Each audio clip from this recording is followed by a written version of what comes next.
स्वागत है आप सबका हमारे एक और HTML कोर्स की वीडियो में।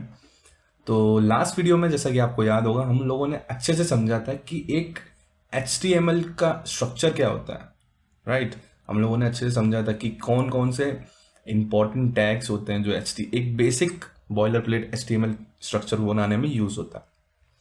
फिर हमने समझा कि कितने टाइप्स के टैग्स होते हैं, उनको कितने टाइप्स में हम कैटेगराइज कर सकते हैं। फिर हम लोगों ने देखा कि एट्रीब्यूट्स क्या होते हैं और उसका रोल क्या होता है, राइट। इतना हम लोगों ने देखा था अच्छी तरीके से। तो आज हम लोग थोड़ा सा और आगे बढ़ रहे हैं और आज हम लोग समझेंगे कि HTML के कंटेंट एलिमेंट्स क्या होते हैं।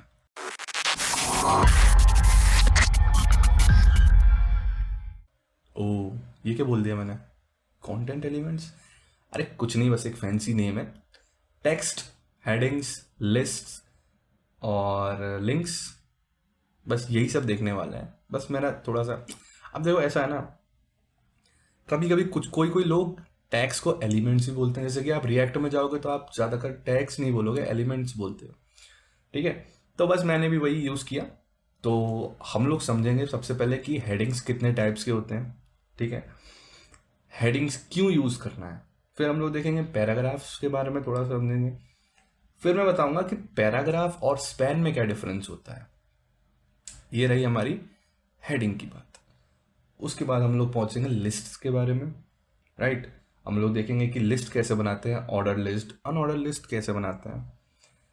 फिर हम लोग थोड़ा सा समझेंगे कि एक लिंक पे, मतलब एक आपने देखा होगा ना काफ़ी वेबसाइट्स में कि एक क्लिक करते हैं तो दूसरे पेज पे पहुंच जाते हैं, तो वो चीज़ कौन से टैग से होती है, किस तरीके से उसको लिखते हैं और कौन कौन से तरीके होते हैं लिखने के। तो वो सब आज की वीडियो में हम लोग अच्छे से समझेंगे, ठीक है। तो ज़्यादा देर नहीं करते हैं, मैं एक फोल्डर बना लेता हूँ फटाफट से और उसके अंदर हम काम करना शुरू करते हैं, क्योंकि आपको कोड भी देना होता है ना। तो मैं एक फोल्डर बना लेता हूँ, 03, हमारा थर्ड वीडियो है ये। तो इसका क्या नाम रखेंगे, हेडिंग्स, या फिर एक काम करते हैं ना, सीधे कंटेंट एलिमेंट्स लिखते हैं, ठीक है। ये हमारा एक फोल्डर बन गया और इसके अंदर मैं बनाऊंगा एक index.html, ठीक है जी। तो सबसे पहले एक हम बॉयलर प्लेट बना लेते हैं। अब ये मैं पिछले वीडियो में बता चुका हूँ, मैंने इसको बनवा भी चुके हैं, हम लोग पिछले वीडियो में हम लोग देख भी चुके हैं, मतलब अच्छी तरीके से कैसे बनता है। तो अब हम बार बार बनाने की ज़रूरत नहीं है हमें क्योंकि ये फैसिलिटी खुद मिलती है एमिट के थ्रू, तो हम क्यों ही बार बार बनाएंगे। तो मैं बॉयलर प्लेट कोड जनरेट कर लेता हूँ, इसमें इसको हेडिंग दे देते हैं हम लोग, heading text list and links, ठीक है। ये हमारी हेडिंग हो गई। तो सबसे पहले हम बात करते हैं हेडिंग के बारे में, ठीक है। अब देखो हेडिंग ना 6 टाइप्स की होती है, मतलब बेसिकली टाइप्स क्या, मतलब उनकी एक हायरार्की होती है। और शुरू में जो बिगिनर्स होते हैं HTML में, उनको हेडिंग्स में बड़ा कन्फ्यूजन होता है। मतलब वो लोग समझते हैं कि जितना ज़्यादा नंबर, फॉर एग्जांपल H1 तो छोटा हेडिंग और H6 है तो बड़ा हेडिंग होगा, बट HTML में ये उल्टा होता है। अगर आप H1 लिखोगे तो H1 जो होती है सबसे हायर हायरार्की होती है, मतलब जो सबसे बड़ी हेडिंग होती है ना वो हम H1 से डिनोट करते हैं, फिर H2 उससे छोटी, फिर H3 उससे छोटी, समझ रहे हो। तो एग्जांपल ले लेते हैं, ये लेते हैं हेडिंग 1। हम लोग प्रैक्टिकल साथ में देखेंगे ताकि ज़्यादा समझ में आए, ठीक है। ये H1 हो गया और उसके इसी तरह आपसे आपके पास H2 भी होती है। तो हेडिंग 2, फिर मैं लिखूंगा H3, हेडिंग 3, फिर H4, हेडिंग 4, फिर H5, हेडिंग 5 एंड लास्ट में आपका हेडिंग 6। अब हेडिंग 7 नहीं होता, H7 नहीं होता, H6 तक ही होता है। तो अगर मैं आपको इसका आउटपुट दिखाऊं तो हम लोग चलते हैं लाइव सर्वर ऑन करते हैं अपना। अभी तक तो आपने इंस्टॉल कर ही लिया होगा, आई होप सो। तो ये देखो, H1 सबसे बड़ा, उसके बाद H2, then H3 and H4 and H6 कुछ सबसे छोटा। ठीक है, तो हेडिंग्स का हम यूज करते हैं मेनली H1 ही मतलब ज़्यादा अगर आपको जो काम आने वाला है, मतलब जितना मैंने डेवलपमेंट किया आज तक, मुझे H1 H2 H3 तक ही काम आया है, उसके नीचे कभी ज़रूरत नहीं पड़ी। ठीक है, बट आपके यूज केस के ऊपर डिपेंड करता है, जो भी आपको मतलब जो भी आपकी ज़रूरत पड़े उस हिसाब से आप यूज़ कर सकते हो। ठीक है, तो H1 आपको सिर्फ उसी जगह पे यूज़ करना है जहाँ जहाँ आपकी कोई हेडिंग है। आप ये नहीं यूज़ कर सकते कि आप कोई पैराग्राफ लिख रहे हो एंड उसके अंदर आप H4 लिख दो या फिर H3 लिख दो, क्योंकि साइज तो छोटा ही है ना। जैसे कि मैं दिखाता हूँ, देखो, जैसे कि ये जो साइज है ये H4 हेडिंग 4 का। ठीक है, अब ये भी छोटा साइज है और आप पैराग्राफ लिखोगे वो भी छोटा, तो आपके पास एक क्वेश्चन अराइज होता है कि मैं पी टैग अलग से क्यों बनाया गया, मैं H4 क्यों नहीं यूज कर सकता। राइट, पूछ सकते हो, बिल्कुल पूछ सकते हो, क्योंकि ये एसईओ में हेल्प नहीं करता। ये कोड रीडेबिलिटी के लिए बहुत ही बुरा कोड माना जाता है, इसीलिए अलग से टैग्स बनाए गए हैं आपके हेडिंग के लिए। राइट, अगर आपको सब टाइटल लिखना है ना, मतलब सब हेडिंग लिखनी है, तो H3 कर लो, यूज कर लो, H4 यूज कर लो। लेकिन आप ये नहीं कि अब आप इतना लंबा सा पैराग्राफ लिख रहे हो और उसके अंदर आपने H4 के अंदर पैराग्राफ ही घुसा दिया, वो अच्छी प्रैक्टिस नहीं होती। तो अब हम लोग अपना नेक्स्ट पढ़ते हैं, पैराग्राफ टैग। पैराग्राफ हम कहाँ यूज़ कर सकते हैं, किस तरीके से यूज़ कर सकते हैं, एंड इसके बाद एक क्वेश्चन भी आएगा जो कि इंटरव्यू में पूछा जाता है कि स्पैन टैग और पैराग्राफ में क्या डिफरेंस होता है। तो अभी पहले हम पैराग्राफ देखते हैं, फिर मैं आपको स्पैन टैग बताऊंगा, फिर दोनों में हम लोग डिफरेंस को जो है डिस्कस करेंगे। तो पी टैग में, पी टैग सिंपली पी से डिनोट होता है और इसमें कोई रॉकेट साइंस है नहीं। अब इसके अंदर आप पैराग्राफ लिख सकते हो। ठीक है, अब एक चीज़ और, अब यहाँ पर हम आ ही गए हैं पैराग्राफ में, तो एक चीज़ और मैं आपको सिखा देता हूँ। HTML में VS कोड के अंदर एडिटर में आपको जो, जैसा कि मैंने बताया, एमिट करके एक चीज़ होती है। ठीक है, तो एमिट के अंदर ही आपको एक कीवर्ड मिलता है लॉरम, LOREM। जैसे ही आप ये लिखोगे ना, तो आपके पास सजेशन में आ जाएगा। अगर आप एंटर कर दोगे तो ये आपको कुछ बॉयलरप्लेट कुछ भी, अब ये जो वर्ड्स है ना, इनका कोई मतलब नहीं है, जितने भी ये वर्ड्स, ये सेंटेंस लिखते हैं, इनका कोई मतलब नहीं। लॉरम बेसिकली यूज होता है, जैसे कि हम लोग प्रोग्रामर्स हैं, हम लोगों को टेस्ट करना होता है कि यार इतना लंबा पैराग्राफ यहाँ पे लिखना है, इतना लंबा यहाँ पे लिखना है, तो बार बार कौन लिखेगा, किसके पास ही इतना डेटा होता है ना, कि सोच के लिखूं मैं कि my name is this this, मतलब जो भी, मैं, आप समझ रहे हो मैं क्या बोल रहा हूँ। तो उसके लिए स्पेशली डिजाइन किया गया डेवलपर्स के लिए, टेस्टिंग के लिए, कि आप लॉरम लिख दो और आपके पास ये डमी डेटा जो है, डमी पैराग्राफ जो है, ये जनरेट हो जाएगा। और ये सिर्फ क्या कहते हैं, ऐसा नहीं कि सिर्फ आपको इतना ही मिलेगा, आपकी जितनी मर्जी है। जैसे कि देखो, लॉरम लिखो, एंटर मत दबाना, इनटू बिना स्पेस दिए हुए, इनटू मैं लिखता हूँ 5। ठीक है, एंटर करूँगा, मुझे 5 पैराग्राफ मिल गए। समझ रहे हो आप, 5 पैराग्राफ अलग अलग। तो इंटू 5 करने का मतलब है कि 5 पैराग्राफ, जैसे कि देखो, एक ये पैराग्राफ अगर मैं एंटर करूँ, एक पैराग्राफ ये हो गया। ठीक है, देन दूसरा पैराग्राफ, तीसरा पैराग्राफ और ये चौथा, ये 5 पैराग्राफ होगा टोटल में। ठीक है, तो इसने 5 दे दिया, लेकिन हमें इतना ज़रूरत नहीं पड़ती। मतलब मैंने आपको सिर्फ एग्जाम्पल दिखाया, आप कितना भी लिख सकते थे, आप 1000 लिख सकते थे, पूरा एडिटर बैठ जाता आपका। बेसिकली बस कहने का मतलब ये है। ठीक है, तो ये तो मैंने पैराग्राफ टैग में दिखाया आपको अभी। ठीक है, अब हेडिंग में भी देख लेते हैं एक बार, है ना, क्योंकि देखो, सिर्फ सुनना नहीं होता, चीजें समझनी है, देखनी है। ठीक है, क्वेश्चन भी अराइज करना है। मैं तो चाहता हूं कि जितना आप क्वेश्चन पूछोगे ना कि ये चीज क्यों हो रही है, उतना आप ज्यादा सीखोगे, और ये एक बहुत अच्छी क्वालिटी होती है। तो कमेंट्स में क्वेश्चन पूछो, जो भी क्वेश्चन है, कभी घबराने की जरूरत नहीं कि कोई क्या सोचेगा, कुछ नहीं। नहीं भाई, है तुम्हें पूछना है तो पूछना है ना। तो क्वेश्चंस पूछना, मैं वेट करूंगा। ठीक है, तो हम एक H1 ले लेते हैं। पहले इसको मैं कमेंट आउट कर देता हूँ, है ना, ताकि, क्योंकि आपको देना है ना मुझे, तो इसको कमेंट आउट करता हूँ। हटा नहीं रहा मैं, इसको थोड़ा सही कर दूँ, 1 मिनट रुक जाओ। ये यहाँ पर और ये यहाँ। ठीक है, अब ठीक है। तो हम एक H1 टैग ले लेते हैं, हेडिंग लिख रहे हैं, अब इसमें देखते हैं क्या होता है। इसमें अगर मैं lorem इंटू 2 कर दूं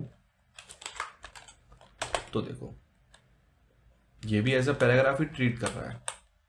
क्यों कर रहा है मैं अभी सब डिफरेंस बताऊंगा आपको, ठीक है। तो हमने ये देखा कि अगर हम पी में करेंगे तो वो भी उसको एज ए पैराग्राफ ट्रीट करेगा, H1 में कर रहे हैं तो भी पैराग्राफ ट्रीट करेगा, ठीक है।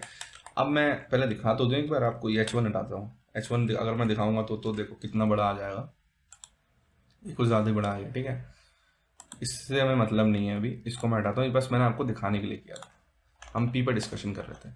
तो सपोज करो मुझे चाहिए एक पैराग्राफ, अभी के लिए सिर्फ एक पैराग्राफ चाहिए, तो मैं सिर्फ lorem लिख दूंगा और मेरे को एक डमी पैराग्राफ मिल गया। तो पी टैग में जब आप काम करते हो ना, ये कुछ मतलब जब पी टैग आप यूज करोगे तो ये गुड प्रैक्टिस है। आपने पी टैग के अंदर एक पैराग्राफ लिखा, यही अगर आप H1 के अंदर लिखोगे तो ज़्यादा डिफरेंस नहीं लगेगा कुछ। देखो H1 के अंदर भी अगर मैं लिखूंगा, चलो H1 छोड़ो, हम ले लेते हैं H5, ठीक है। और ये सेम पैराग्राफ जो है इसको मैं कॉपी पेस्ट कर देता हूं, ठीक है। H5 है और ऊपर पी टैग है, तो देखो ज़्यादा डिफरेंस नहीं है, बस ये थोड़ा सा हाईलाइटेड क्यों, क्योंकि ये हेडिंग टैग है।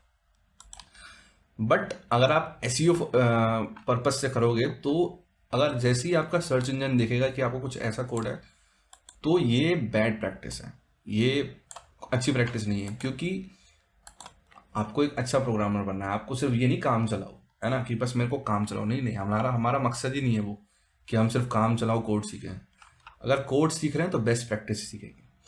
तो इस वजह से ये गलत कोड है, ठीक है। अब मैं पैराग्राफ एक और लगा सकता हूँ, अगर आपको मल्टीपल पैराग्राफ लिखने हैं तो बोल रहा हूँ, ठीक है। अब ये मैं कैसे कर रहा हूँ, ये मैंने कस्टम शॉर्टकट कर रखा है, कंट्रोल एंड डाउन की दबाने का। आप भी कर सकते हो, लेकिन बाय डिफॉल्ट जो VS कोड में होता है वो होता है shift plus alt and down की। इससे आपका जो भी ऊपर का टेक्स्ट जो आप सेलेक्ट करोगे उसका डुप्लीकेट बन जाता है, ठीक है। तो ये मैंने 3 पैराग्राफ कर लिया। अब मैं जाके देखूंगा तो मुझे 3 पैराग्राफ अपने अपने दिख गए, कोई रॉकेट साइंस नहीं, तीन पैराग्राफ बना लिए हमने, हेडिंग देख लिया अपने अभी। चलो जी, ये भी हो गया हमारा, ये हो गया हमारा। यहाँ पर मैं इसको भी कमेंट कर देता हूँ जरा, कोड कुछ भी नहीं हटा रहा मैं, चिंता मत करो, ठीक है। और इसमें मैं लिख देता हूँ पैराग्राफ। हालांकि मैं आपको नोट्स दूंगा, जैसा कि मैंने बोला था कि मैं इसको डॉक्यूमेंटेड करके दूंगा, वैसे ही दूंगा, चिंता मत करो, डेफिनेशंस के साथ दूंगा, है ना। तो उसके लिए एक लाइक तो बनता है, कमेंट भी कर दो, कुछ अच्छा खासा, कुछ एक हार्ट ही शेयर करके चले जाओ यार, कुछ तो करो, है ना। तो हम लोग आगे बढ़ते हैं ना। पैराग्राफ भी देख लिया। अब मैं इतनी देर से बोला था कि स्पैन, अभी स्पैन क्या होता है मैं अभी आपको दिखाता हूँ, आप खुद बताओगे मुझे स्पैन क्या होता है। इसको मैं थोड़ा सा ना वो कर लूँ, इंडेंट कर लूँ, मुझे इंडेंटेशन ज़्यादा पसंद है थोड़ी सी।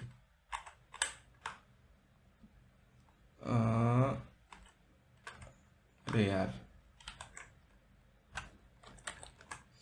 ठीक है, बढ़िया। अब जो मैं इतनी देर से बोल रहा था स्पैन, अब थोड़ा सा उसके बारे में पढ़ते हैं, ठीक है। तो मैं लिखता हूँ नॉर्मल स्पैन टैग, SPAN, इसको याद रखना क्योंकि काम आने वाला है। अब इस स्पैन टैग के अंदर मैं यही कॉपी करता हूँ, ठीक है, सपोज करो यही कॉपी करता हूँ, और अब इसको देख लेते हैं एक बार, ठीक है, सेम चीज़ आ रही है।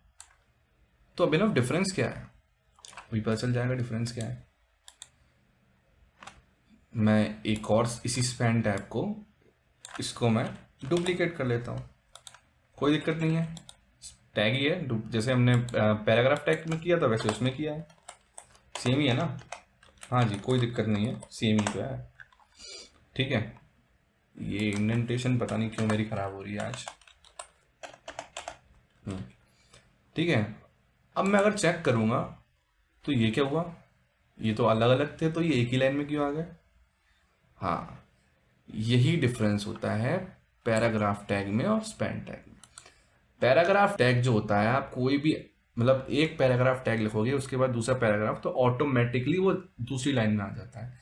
स्पैन टैग जो होता है वो इनलाइन एलिमेंट होता है, इनलाइन टैग होता है। देखो 2 टाइप्स के टैग्स होते हैं, मतलब ये अभी अभी अभी का कॉन्सेप्ट नहीं है, CSS का कॉन्सेप्ट है, लेकिन मैं फिर भी बता देता हूँ।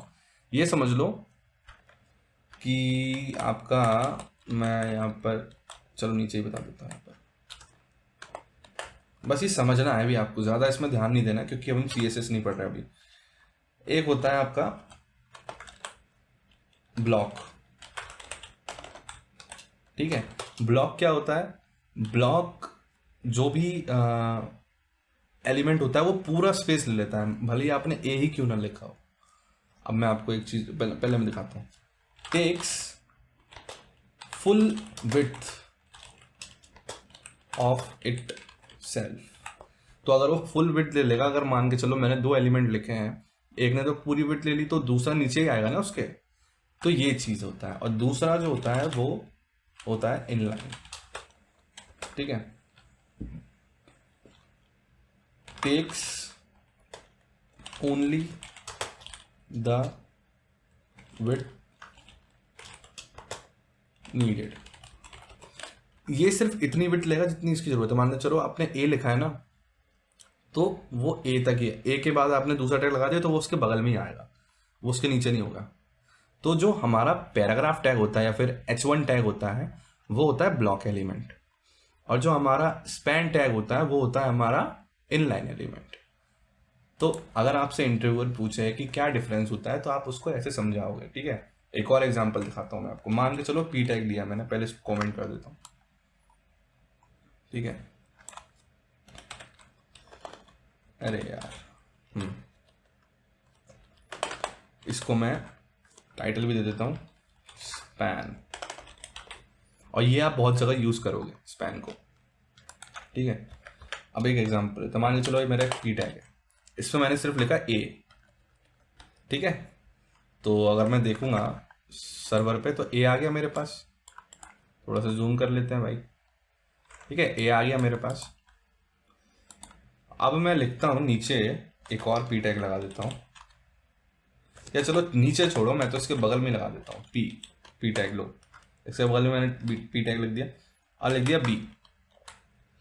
तो भाई ए तो इतना है और बी भी इतना ही है, तो बगल बगल में आ सकता है ना, लेकिन नहीं आएगा। क्यों नहीं आएगा? क्योंकि मैंने आपको बताया ए ने अपनी पूरी जगह यहां तक ले ली है, पूरा जो यहां से लेकर यहां तक पूरा स्क्रीन की विड्थ ले ली है, एंड देन उसके बाद बी प्रिंट हो, ठीक है। अब यही सेम एग्जांपल हम करते हैं स्पैन के साथ। एक स्पैन मैं ऐसे ले लेता हूं ए में, और एक स्पैन और ले लेते हैं, अरे नहीं, उसमें मैं ले लेता हूं बी, ठीक है। तो अगर मैं देखूंगा नीचे तो ए और बी साथ में आ गए। आई होप आपको क्लियर हो गया कोई डिफरेंस, है ना। तो अगर मैं इस स्पैन को इसके नीचे भी कर दूं तब भी ये बगल में ही रहेंगे, क्योंकि HTML में ये इससे फर्क नहीं पड़ता कोड में कि आपने कोड में ऊपर नीचे या कहीं भी लिखा है, उससे कोई फर्क नहीं पड़ता, ठीक है। आई होप आपका ये एग्जाम्पल से और क्लियर हो गया होगा कि डिफरेंस क्या होता है दोनों में। अब आपको एक चीज और बता देते हैं, जब इतना बताया है तो अभी तक हमने देखा कि हमने लॉरेम से क्या कहते हैं मल्टीपल पैराग्राफ जनरेट किए, जैसे कि 10 किया, इंटू 10 किया तो 10 पैराग्राफ हो गए। पर्टिकुलर अगर आपको वर्ड्स चाहिए होंगे तो वो कैसे करोगे, तो वो भी बता देते हैं। अगर आप लिखते हो लॉरेम, पहले हम लिखते थे इंटू को साइन था ना, इंटू 2 लिखते थे तो 2 पैराग्राफ आ जाते थे। अब अगर आपको सिर्फ वर्ड्स करने हैं, मान के चलो आपको 5 वर्ड्स जनरेट करने हैं ऐसे ही, ठीक है, तो आप इंटू की जगह सिर्फ 5 लिखोगे, लॉरेम स्पेस नहीं देना कहीं पे भी, लॉरेम 5। जैसे ही एंटर करोगे तो आपको 5 वर्ड्स मिल जाएंगे, ठीक है। तो ये चीज़ याद रखना टेस्टिंग के या फिर ऐसी मैं कभी भी कुछ असाइनमेंट दूंगा तो उसमें काम आएगा आपको। ये हो गया हमारा स्पैन भी, ठीक है। अब जब टेक्स्ट की बात कर ही रहे हैं ना हम लोग, तो कुछ फॉर्मेटिंग टैग्स भी देख लेते हैं, है ना। तो हम लोग आ जाते हैं फॉर्मेटिंग टैग्स पे। इस वीडियो में काफ़ी नॉलेज मिलने वाली है। Formatting, I hope I am spelling it right. नहीं भी है तो क्या ही फर्क पड़ता है भाई, ठीक है। तो स्टार्ट करते हैं। सबसे पहला आई से करते हैं, चलो। आई टैग यूज होता है आपके टेक्स्ट को इटैलिक में कन्वर्ट करने के लिए। फॉर एग्जांपल मेरा एक पैराग्राफ है, ठीक है, मेरा एक पी टैग ही ले लेता हूं मैं, ठीक है, पी ले लिया मैंने। तो मैं इसमें लिखता हूं माय नेम इज अभिनव चतुर्वेदी, ठीक है, ये मैंने लिखा, एक छोटा सा बहुत छोटा सा पैराग्राफ है। अब मैं ये चाहता हूं कि मेरा जो ये अभिनव चतुर्वेदी है ना, ये इटैलिक में हो, बाकी सब नॉर्मली रहे। तो जी हाँ, आप टैग के अंदर भी टैग यूज कर सकते हो, जैसे कि मैं यहां पर इसको रैप कर दूंगा आई में, तो मैं आई लिखूंगा, ठीक है, इसको मैं हटाऊंगा यहाँ से, ये मैंने ओपन कर दिया टैग, और ये ऑटोमेटिकली मेरे पास, जैसे कि मैंने बताया था ना कि मेरे पास एक एक्सटेंशन है, और आप लोगों को दिखाया भी था, अगर आप लोगों ने नहीं इंस्टॉल किया तो कर लो, क्योंकि बहुत फायदेमंद है, HTML में कुछ ज़्यादा ही, ठीक है। अब मैं यहाँ पे इसको क्लोज कर दूंगा। तो अगर मैं इसको थोड़ा सा सिंप्लीफाई करके अगर आपको दिखाऊं ऐसे करके, तो आपको अब समझ में आ रहा होगा ये मैंने क्या लिखा है, ठीक है। माय नेम इज, वो तो नॉर्मली है पी टैग के अंदर, उसके अंदर मैंने एक टैग लगाया आई फॉर इटैलिक, और अपना नाम लिख दिया। अब देखते हैं ज़रा, तो ये यू कैन सी मेरा जो नाम है सिर्फ वो हाईलाइट हो गया। अच्छा, ये तो हो गया आई आई मतलब इटैलिक के लिए। अगर मुझे बोल्ड करना होता तो हाँ जी, वो भी हो सकता है। तो आई की जगह बी लिख दो, बी फॉर बोल्ड, तो ये मेरा नाम बोल्ड हो गया। इतना ही ईजी है भाई HTML, बहुत मुश्किल नहीं है। अच्छा, बोल्ड का एक और तरीका भी होता है, आप स्ट्रॉन्ग भी यूज़ कर सकते हो। ये नया टैग आया, मतलब पहले हम लोग बी ही यूज़ करते थे, स्ट्रॉन्ग करोगे तो ज़्यादा फर्क नहीं पड़ेगा, वही आपके पास आउटपुट आएगा, ठीक है। अच्छा, अब मुझे चाहिए कि मेरा जो नेम है उस पर अंडरलाइन आ जाए, ठीक है, अंडरलाइन नेम के नीचे। तो मैं ये करूँगा यू फॉर अंडरलाइन, ऐसे ही टैग के नेम इन लोगों ने रख रखे हैं।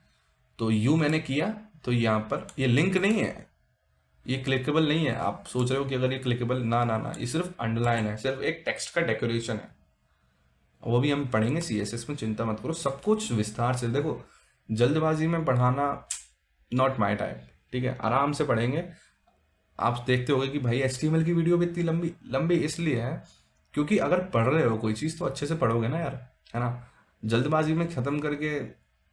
मैं बस ये चाहता हूँ इस कोर्स के बाद आपको चीज़ें समझ में आए, आपको पीछे का बिहाइंड द सीन पता चले कि क्यों यूज़ कर रहे हैं। यूज़ केस मेन, मैं हमेशा बोलता हूँ use case is the main thing in programming.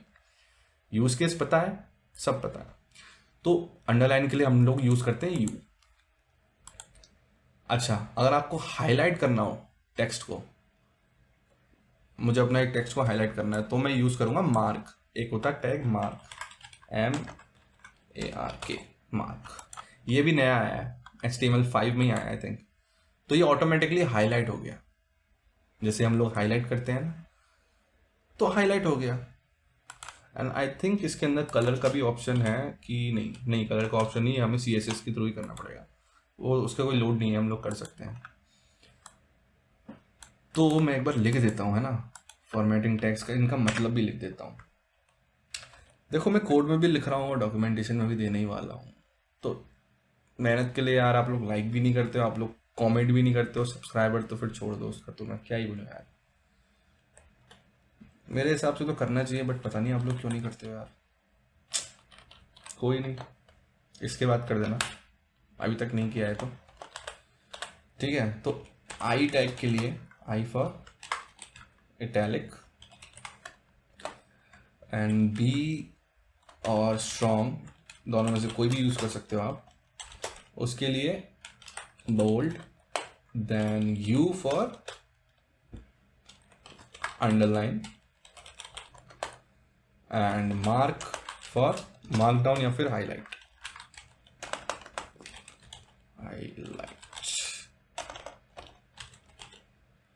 ठीक है, यहाँ तक क्लियर होगा आपको एकदम मस्त तरीके से, है ना। मैं पढ़ा रहा हूँ तो ऑब्वियसली होना ही चाहिए, क्योंकि मैं ज़्यादा टेक्निकल चीज़ों में, मतलब टेक्निकल वर्ड्स में नहीं पढ़ाता। जो अपने भाई जैसे सबसे बात करते हैं, घर पे बोलते हैं, वैसे ही पढ़ाते हैं, क्योंकि कनेक्शन बहुत ज़रूरी है, ठीक है। आप मेरे से कनेक्ट करोगे तभी आप और थोड़ा सा मन लगेगा पढ़ने में, है ना। यही तो मेरा, अब क्या बताऊँ मैं, यही सब है मतलब जो है। तो ठीक है, हमने अब फॉर्मेटिंग टैग्स भी देख लिए, ठीक है। तो इसको मैं सही कर देता हूँ ना थोड़ा सा, है ना, ये ऐसे करके, ये तो बस समझाने के लिए बताया था मैंने आपको। अब आप समझ गए होगे इतना तो, अब तो इतना तो कॉन्फिडेंस आ गया होगा कि हाँ भाई यहाँ तक तो पहुँच गए। अब हमारे 2 टॉपिक्स और बचे हैं, फटाफट से उनको भी देख लेते हैं। तो भाई हमने टेक्स्ट के बारे में काफ़ी देख लिया, हमने हेडिंग्स के बारे में काफ़ी देख लिया, हमने टेक्स्ट फॉर्मेटिंग भी देख ली, काफ़ी टैग्स देख लिए। तो अब आते हैं थोड़ा सा लिस्ट के बारे में। देखो लिस्ट में सच बताऊं तो कुछ ज़्यादा बताने को है नहीं, क्योंकि सिंपल सा ही होता है ना, कोई ज़्यादा उसके अंदर मतलब इतना हार्ड एंड फास्ट नहीं होता कि मैं डेप्थ में जाऊं, है ना। तो स्कूल में हम सभी ने पढ़ा है, लेकिन फिर भी मुझे बताना है तो आई शुड। तो स्कूल में हम सब ने पढ़ाई है कि लिस्ट दो टाइप्स के होते हैं list, O L and U L. U L stand for unorder list and O L stand for order list. तो हम लोग स्टार्ट कर लेते हैं पहले ओ एल से।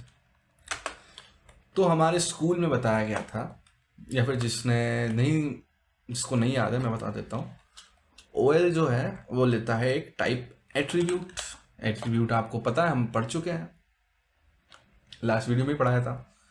तो एक टाइप एट्रीब्यूट लेता है।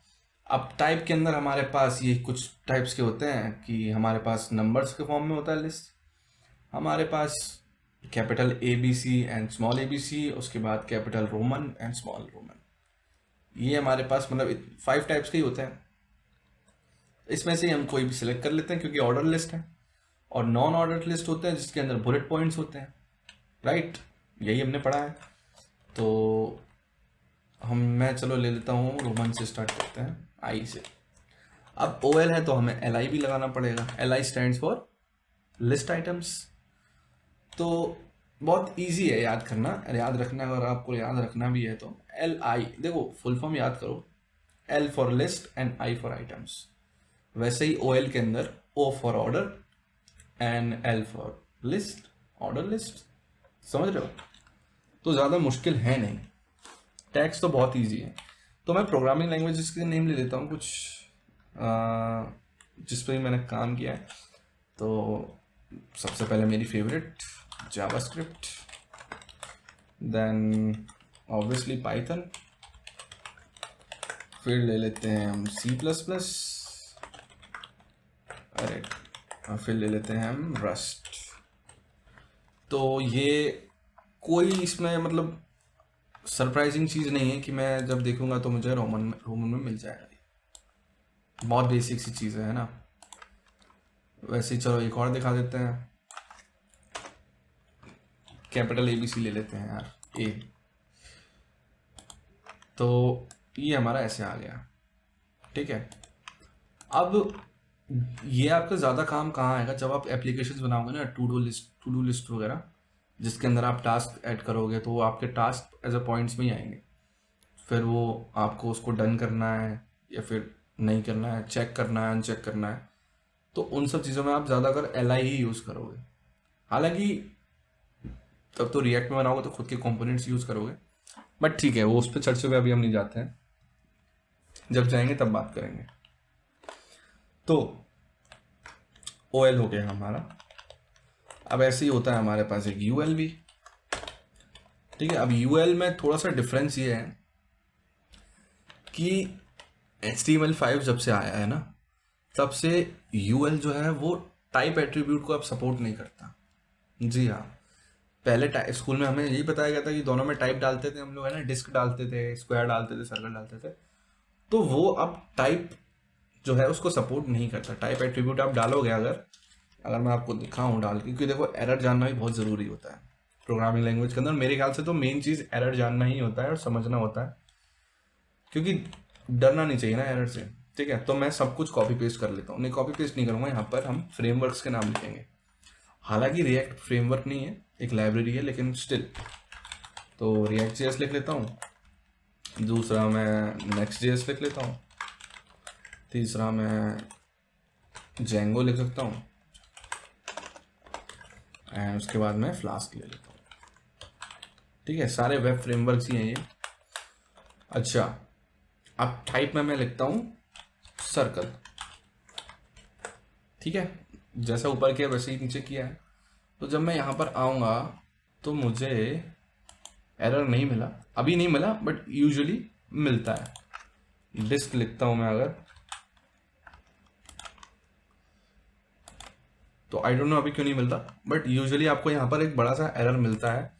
तो इन केस आपको एरर मिले, क्योंकि काफ़ी लोगों को मिलता है, अभी नहीं मिल रहा वो बात अलग है, बट मिलता है, ठीक है। तो कैसे करना है, दूसरा तरीका बता दे रहा हूँ मैं आपको। तो आपको करना है स्टाइल एट्रीब्यूट करके एक होता है, ठीक है। ये हम सी एस है, तो वैसे तो सी एस एस का टॉपिक है, बट स्टिल इसमें ज़रूरी है, इसलिए मैं बता रहा हूँ आपको। तो स्टाइल एट्रीब्यूट के अंदर आपको लिखना है लिस्ट स्टाइल टाइप, ठीक है। अब इसके अंदर जाओगे तो इसके अंदर आपको बहुत सारे ऑप्शन मिल जाएंगे। सर्कल भी आपको मिल रहा है, यहाँ पे डिस्क भी मिल रहा है, and I am sure square भी होगा, स्क्वायर भी है। तो स्क्वायर पे आप सिलेक्ट करोगे अगर आप, तो आपको सेम ही रिजल्ट दिखेगा, ज़्यादा डिफरेंस नहीं, बट ये सेफ है क्योंकि HTML5 के बाद से UL के अंदर स्पेशली टाइप जो है वो हट चुका है। तो आपकी मर्जी, आप दोनों यूज़ कर सकते हो, मतलब जो आपके में वर्क कर जाए, लेकिन स्केलेबिलिटी के लिए आप स्टाइल ही यूज़ करना, और बड़े प्रोजेक्ट्स में आप स्टाइल ही यूज़ करोगे, टाइप यूज़ नहीं करोगे, ठीक है। तो यही मेरा रीज़न था बताने का, बस और कुछ नहीं। तो यही, ये लिस्ट में और कुछ नहीं, बस यही सब है लिस्ट में, है ना। बाकी आप और भी आप ऑप्शंस चेक कर सकते हो, ट्राई कर सकते हो घर पे अपने, जैसे कि लोअर अल्फा, ये वही चीज़ है, ऊपर वाली चीज़ है। तो अब देख रहे हो ना, UL के अंदर ही इन लोगों ने ये कर रखा है। आप डेसिमल ले लो, डेसिमल में मेरे ख्याल से वही 1 2 3 आ जाएगा आपके पास, है ना। तो अब ना क्या कहते हैं, HTML5 ने क्या कर दिया, उसने यूनिफाइड कर रखा है। आप OL में भी यूज़ कर सकते हो, क्योंकि आपने स्टाइल टैग लगाया है, तो आप एक तरीके से CSS यूज़ कर रहे हो अभी इस वक्त, है ना। तो इसलिए जब आप बड़े प्रोजेक्ट्स बनाओगे तो उसके अंदर आपको टाइप देने की ज़रूरत नहीं पड़ेगी, क्योंकि आप सब कुछ CSS से हैंडल करोगे, ठीक है। तो कोई दिक्कत वाली बात नहीं है। अभी के लिए मैं आपको उसको ऐसे ही कर देता हूँ, जो हमारा था स्क्वायर, ठीक है। तो ये हो गया हमारा लिस्ट कंप्लीट। इतना ही है लिस्ट में, और क्या ही पढ़ोगे लिस्ट में। मैं इसमें दे देता हूँ लिस्ट। अब हम पढ़ते हैं फाइनली हमारा लिंक्स के बारे में। ओके, तो लिंक्स मेरे को ज़्यादा बताने की ज़रूरत तो नहीं है वैसे, बट बता देते हैं। लिंक्स क्या है, कुछ नहीं है। आपको किसी भी पेज को, एक पेज को दूसरे पेज से कनेक्ट करना होता है, वही लिंकिंग होती है, वही एंकर होता है, ठीक है। तो लिंक बनाने के लिए हम लोग यूज़ करते हैं ए टैग, ए फॉर एंकर। आप ए लिखोगे तो आपके पास एक एट्रीब्यूट होगा जिसका नाम होगा href। href एट्रीब्यूट कुछ नहीं होता, href का फुल फॉर्म होता है हाइपर रेफरेंस। आपने बहुत जगह सुना होगा हाइपर लिंक, है ना। तो बस वही हाइपर लिंक का जो रेफरेंस है, मतलब कौन से पेज पे या फिर कौन से URL पे आपको जाना है। तो फॉर एग्जाम्पल मैं लिखता हूं https://youtube.com,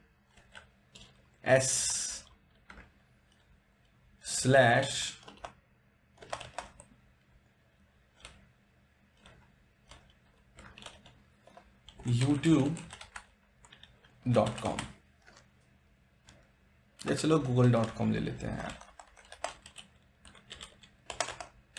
google.com। यहाँ पर आपको जो भी लिंक लिखनी है, कुछ भी लिख सकते हो आप, और यहाँ पर आप एक टेक्स्ट दे सकते हो, click here to visit Google, ठीक है। अब मैं अगर जाऊँ वहाँ पर अपने सर्वर पर, तो ये मेरे पास आ गया है, ठीक है। और मैंने विजिट की स्पेलिंग गलत लिख दी है यहाँ पर, किसी ने मुझे बताया भी नहीं, एक्टिव ही नहीं रहते हो आप लोग, क्या करूँ मैं। विजिट, ठीक है। तो अगर मैं इस पर क्लिक करूँगा तो नो डाउट मैं गूगल पे पहुँच जाऊँगा, ठीक है। तो यही, मतलब देखो, कहने को भी बहुत छोटी छोटी चीज़ें हैं, लेकिन इस चीज़ को भी आपको अच्छे से समझना है क्योंकि ये जो मैं चीज़ें बता रहा हूँ ना इस वीडियो में, बेसिकली स्पेशली ये वीडियो, इस वीडियो में आपको वो चीज़ बता रहा हूँ जो आपको पूरी आपकी डेवलपमेंट जर्नी में आपको ये रोज़ ही काम में आने वाला है। ये सब चीज़ें, कहीं लिंक आपको लगाना है, कहीं आपको टेक्स्ट फॉर्मेट करना है, कहीं आपको हेडिंग लगानी है, पैराग्राफ लिखना है, स्पैन टैग लगाना है, ये सब काम आने वाला है, लिस्ट लगानी है ना। तो एक तरीका तो ये हो गया हमारा एंकर का। एक और तरीका होता है, अभी आप देख रहे हो कि मैं क्लिक कर रहा हूँ तो ये विजिट हो रहा है, सेम ही मेरे टैब के अंदर खुल रहा है। अब मेरा यूज़र चाहता है, मान के चलो कि नहीं भाई मैं कोई क्लिक करूँ तो मेरी जो वेबसाइट जिस पर मैं काम कर रहा हूँ वो वैसा का वैसा रहे, और मेरा जो मुझे जो दूसरा यूआरएल खोलना है वो दूसरे टैब में खुले, ताकि मेरा पुराना काम जो है वो लॉस्ट ना हो, है ना। मुझे बाद में वरना बैक करना पड़ेगा ऐसे जाके, और हो सकता है कि मेरा यहाँ पर यूज़र लोड हो रहा हो या फिर कोई पेमेंट ट्रांजेक्शन हो रहा हो, मैंने यहाँ पर बैक इस पर क्लिक करके दूसरे पे पहुँच गया मैं, मेरा ये तो काम ही खराब हो गया। तो ये तो मैं नहीं चाहूँगा। तो उस केस के लिए हम लोग यूज़ करते हैं एक और एट्रीब्यूट, इसी टैग के अंदर लगाते हैं, हम लोग लगाते हैं टारगेट, और ये मेरे पास सजेशन आ रहा है ब्लैंक। ठीक है, आप ऐसे ही लिखते हो, आपको ये नहीं लिखना है ऐसे करके, आप ये नीचे एक डैश लगाते हो तभी ब्लैंक लिखते हो। तो ये मैंने लगा दिया ना, तो अब क्या होगा, अगर मैं इस पर क्लिक करूँगा तो एक नया टैब खुलेगा, देख रहे हो, एक नया टैब खुला, उसके अंदर मुझे गूगल मिला है। तो बहुत सी साइट्स में, बहुत से लिंक्स में आपने देखा होगा, कुछ लिंक तो वहीं खुल जाती है, कुछ लिंक जो होती हैं वो आपको दूसरी जगह ले जाती है, दूसरे टैब में ले जाते हैं। अब देखो, जब आप क्या कहते हैं, आपने कुछ कुछ वेबसाइट्स में ऐसे भी देखा होगा कि आप क्लिक करते हो ना, नेविगेशन में क्लिक करते हो तो वो किसी पेज वगैरह पर लेकर नहीं जाती, वो आपको नीचे स्क्रॉल कर देती है। वो कैसे करते हैं वो भी मतलब वो भी बहुत मुश्किल नहीं है। वो आप क्या करते हो, आप एक सेक्शन, मतलब एक डिव, हमने बात करी थी सेक्शंस वगैरह की, सिमेंटिक टैग्स की, तो आप एक सेक्शन बनाओगे, सेक्शन के अंदर जो भी अपना कंटेंट है वो लिखोगे। फॉर एग्जांपल मान के चलो, मैं थोड़ा सा बता रहा हूँ, ज़्यादा इसको ध्यान दिल पे मत ले लेना, क्योंकि ये अभी आपका काम नहीं है, टॉपिक नहीं है। हम जब CSS पढ़ेंगे तब हम देखेंगे आईडी क्लास क्या होती है। तो फॉर एग्जांपल मैंने एक सेक्शन ले लिया, ठीक है, सेक्शन, और यहाँ पर मेरा पूरा मतलब ये समझ लो कि यहाँ पर मेरी एजुकेशन के बारे में सारा डेटा है, ठीक है, एजुकेशन डेटा। अभी मान के चल लो ये मेरा एक H1 लगा देता हूँ मैं इसमें, अरे यार इसको मैं करूँगा कट, एक H1, इसमें लिखूँगा एजुकेशन डेटा, ठीक है, और एक लगा दूंगा P। उसके बाद आपको पता ही है कि मेरे पास, मुझे अगर बहुत सारा पैराग्राफ चाहिए तो मुझे क्या करना है, लॉरेम लिख दूंगा, एक पैराग्राफ आ जाएगा। ठीक है, ये मैंने सैंपल डेटा ले लिया। इस डेटा को मैं दे दूंगा एक आईडी क्या दे दूंगा, जो भी कुछ, जो आईडी आप कुछ भी दे सकते हो, ये आईडी भी एक एट्रीब्यूट होता है, और आईडी जो होता है वो हर टैग में आपको मिलेगा। ये एट्रीब्यूट जो होता है ये हर टैग में आप यूज कर सकते हो। तो आईडी मतलब बेसिकली उसका एक, जैसे हम नाम लिखते हैं ना, मेरा नाम अभिनव है, आपका नाम कुछ और होगा, वैसे ही हम एक नाम दे देते हैं पर्टिकुलर अपने हिसाब से। तो मैंने दे दिया इसका एडुकेशन, चलो एडुकेशन, बस ये दे दिया मैंने, ठीक है। तो अब मैं ये जो मैं href कर रहा हूँ ना, मेरे को टारगेट की ज़रूरत नहीं है पहली बात तो, क्योंकि दूसरे टैब पे जाना ही नहीं है, मेरा यूज़ केस ही नहीं है वो, हम सब कुछ यूज़ केस के बुनियाद पर ही करते हैं। और मैं भी इसमें दे दूंगा हैश। अब जो भी आपने आईडी का नाम दिया है वो एडुकेशन, बस इतना देना है मुझे और कुछ नहीं। अब देखो ये लिंक बन करके आ गया अपने आप। क्यों आ गया, क्योंकि मैंने यहाँ पर इसको दिया हुआ है। अब यहाँ पर मैं कुछ भी दे सकता हूँ, click here to see my education, simple. अब मैं अगर इस लिंक पे क्लिक करूँगा ना, ये इस लिंक पर, तो कुछ नहीं होगा, क्योंकि अभी मेरे व्यू पोर्ट में ही है। अगर ये बहुत नीचे होता है, ये डेटा बहुत नीचे होता, तो मैं क्लिक करता तो ये मेरे को वहाँ पर ले जाता। चलो वो भी कर लेते हैं, है ना।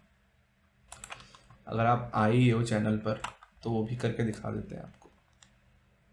इसको मैं कट कर लेता हूँ और मैं यहाँ पर एक सेक्शन ये बनाता हूँ एजुकेशन का, ठीक है। पहले तो मल्टीपल सेक्शन बना लेता हूँ मैं। क्यों बना रहा हूँ आपको पता चलेगा, क्योंकि मैं उसको नीचे लिखना चाहता हूँ और नीचे। तो मैं P तो लिखूंगा ही लिखूंगा। अब इसके अंदर मैं लिख दूँगा लॉरेम, अरे यार मुझे को लॉरेम इंटू 500, तो मेरे पास अच्छा खासा डेटा हो गया, जैसे कि आप देख सकते हो कि 500 लाइन्स का हो गया। तो अगर मैं जाऊँ यहाँ पर तो मेरे पास बहुत डेटा हो गया, ठीक है, बहुत डेटा। अगर मैं अब क्लिक करूँ इस पर तो सीधे मैं एजुकेशन डेटा पे पहुँच गया। समझे आप? नहीं देखा तो एक बार फिर से रिफ्रेश कर लेता हूँ, दिखा देता हूँ आपको। देखो ये आप दिख रहा होगा आपको यहाँ से कि कितना छोटा हो गया ये मेरा स्क्रॉल बार, और इससे आपको अंदाज़ा लग रहा होगा कितना डेटा है बेसिकली, है ना। तो मैं थोड़ा सा इसको ऊपर करके अब यहाँ पर मैं क्लिक करूँगा, देखना यहाँ से ध्यान से। अभी मैं ऊपर में हूँ, जैसे ही मैं क्लिक करूँगा सीधे एजुकेशन डेटा पहुँच गया। तो ये इतना जो लगता है ना मुश्किल, कुछ मुश्किल नहीं है भाई, सब आसान है। मैं इसको वापस से ऐसा कर देता हूँ क्योंकि इसको मैं ऐसे ही छोड़ देता हूँ, ठीक है, A/500, ताकि आपको याद रहे कि यहाँ पर हमने ये किया था। और इसको सबको कमेंट कर देते हैं हम, ताकि आपको, मैं एक पहले लिंक का भी ऑप्शन रख देता हूँ यहाँ पर, एक और href बना देता हूँ फटाफट से, ये रहना भी तो चाहिए ना। तो इसको मैं लिख देता हूँ https google.com। एक तो नॉर्मली लिखता हूँ मैं, टू विजिट गूगल, और एक टारगेट ब्लैंक भी ले लेते हैं, टारगेट ब्लैंक, ठीक है। तो अब ये तीनों टाइप्स के आपके पास एंकर होगा कि आपको पता है कि तीन तरीके से हम यूज़ कर सकते हैं। एक एलिमेंट के अंदर ही यूज़ कर सकते हैं, एक अलग पेज में जाने के लिए, और एक अलग टैब पर जाने के लिए, है ना। इसको मैं कमेंट करता हूँ, कमेंट किया, इसको कॉपी, इसको कट कर लेता हूँ इसको, और इसको मैं यहाँ पर रख लेता हूँ, ठीक है जी। तो फाइनली हमने आज, आई थिंक ये वीडियो काफ़ी लंबी हो गई होगी, कोई नहीं, हमने काफ़ी जानकारी आज देखी और हमने समझा कि कंटेंट एलिमेंट्स क्या क्या होते हैं HTML में, जो मेन आपके HTML का बैकबोन होता है। हर वेबसाइट में आपको ये एलिमेंट्स दिखेंगे ही दिखेंगे। आई होप आपको समझ में आया होगा, मेरे पढ़ाने का तरीका और अच्छे से समझ में आया होगा। मैं थोड़ा सा अलग तरीके से पढ़ाता हूँ, बाकी यूट्यूबर्स से थोड़ा सा हट के पढ़ाता हूँ, थोड़ा सा और सिंप्लीफाई करके पढ़ाने की कोशिश करता हूँ, देसी भाषा में पढ़ाने की कोशिश करता हूँ बेसिकली, क्योंकि सबको समझ में आना चाहिए, है ना। तो आई होप आपको समझ में आया। अगर आपको समझ में आया तो दिल से अपना प्यार दिखाओ। एक लाइक करने में कुछ नहीं जाता भाई, एक कमेंट करने में कुछ नहीं जाता, कुछ भी कमेंट करो, बताओ कहाँ से हो, एटलीस्ट पता चले ना कि कोर्स में कौन कौन कहाँ कहाँ से लोग देख रहे हैं, तो थोड़ा सा मुझे मोटिवेशन आएगा। क्योंकि अभी तो ये तो पहला कोर्स है, ठीक है, जो मैं प्रोग्रामिंग पढ़ा रहा हूँ या कोडिंग पढ़ा रहा हूँ, क्योंकि अभी इससे थोड़ा सा और एडवांस कोर्स निकालने का मैं सोच रहा हूँ, क्योंकि प्रोजेक्ट्स भी बनाने वाले हैं हम, अभी बहुत बड़े बड़े प्रोजेक्ट्स बनाने वाले हैं। तो उन सब चीज़ों के लिए मोटिवेशन चाहिए, तो मुझे पता भी चलना चाहिए कि लोगों को पसंद आ रहा है तभी बनाओ, वरना फिर क्या ही फ़ायदा, है ना। तो आप बताओ, आपको अगर अच्छा लग रहा है, मुझे कमेंट्स में बता सकते हो, और कैसे बताओगे। तो अगर आपको सपोर्ट दिखेगा तो ज़रूर ये वीडियोस जो आ रही हैं ये डेली, और इनकी ग्रोथ बढ़ेगी, फ्रीक्वेंसी बढ़ेगी बेसिकली, और जल्दी जल्दी बनाऊंगा, है ना। ये होता है ना एक्साइटमेंट कि अरे यार लोगों को देखना है, फटाफट से वीडियो बनाते हैं, सारा काम छोड़ के अपना वीडियो बनाते हैं। तो वही वाली बात है, थोड़ा सा आप दिखाओ। एंड अगर आपने यहाँ तक देखा है तो बहुत बहुत धन्यवाद आप लोग का। इसका मतलब आपको समझ में आ रहा है, इसका मतलब मैं आपकी लाइफ में कुछ इम्पैक्ट ला पाया थोड़ा बहुत इस चीज़ को समझा के। एंड आई होप आगे भी ला पाऊंगा, क्योंकि अभी कोर्स में और वीडियोज़ आने वाली हैं। अभी तो जैसे हमने स्टार्ट किया है ना, तो बस देखते रहिए। नहीं समझ में आया तो कमेंट करो। मैंने बोला है कि इस पूरे कोर्स में मैं एक्टिव रहने वाला हूँ। विद इन एन आवर, 2-3 घंटे में आपको रिप्लाई मिल ही जाएगा मेरा खुद का। तो मिलते हैं फटाफट से नेक्स्ट वीडियो में आपसे, और किसी इंटरेस्टिंग चीज़ पे बात करेंगे HTML के बारे में। तब तक के लिए जय श्री राम।